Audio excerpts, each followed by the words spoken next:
nga presidenca dhe nga Ministria e Punëve dhe nga Ministria e Drejtësisë janë dhënë disa prononcime zyrtare, të cilat i fundi prononcime zyrtare është edhe fiks para 48 minutave, i cili Ministri i Punëve të Mbrëmshme dha për të gjithë ata që japin informacione të rrema, qoftë në mediat sociale, qoftë në televizion, në YouTube, apo ku do të jetë, do të marrin dënimin më të madh dhe për këtë nëse është gjë me interes për opinionin shqiptar, Esmeralda, dua ta them që Ali Erlikaja, Ministri i Punëve të Mbrëmshme, thotë që për 24 orët e fundit që është arrestuar Ekrem İmamoğlu në Turqi janë hidhur vetëm në X, vetëm në platformën sociale X, janë hidhur 18.647.000 e kusur Twittera, ku nga këto 261 persona kanë hidhur Twitteret e kundërligjshme dhe janë në kërkim. Nga këto 62 persona janë jashtë shtetit të Turqisë dhe 37 persona tashmë janë arrestuar sepse janë kundra shtetit turk, kundra popullit turk dhe krijojnë urrëtitjen tek kombi turk.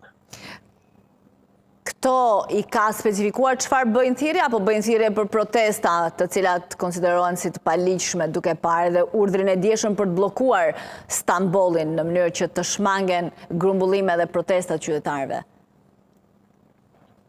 Jo, këtë brendësinë e taj nuk e ka sepse Ali Erlikaja në fakt çdo ditë, çdo mëngjes Twittera, në Twitter mesazhet e tilla kaq u kapën, kaq u arrestuan dhe domethënë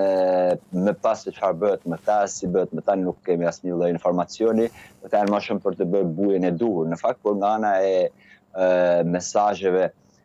racore, mesazheve që ngre popullin për urrëti, për një tjetër e tjera, me të vërtetë që këtu ka ligje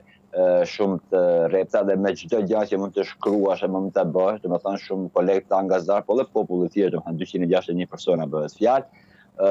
Këtu në të vërtetë që do të më shkuan në polici dhe do të më dalë para prokurorisë, se çfarë ka brenda nuk dihet, kurse ajo që pyetet ty Esmeralda është që normalisht me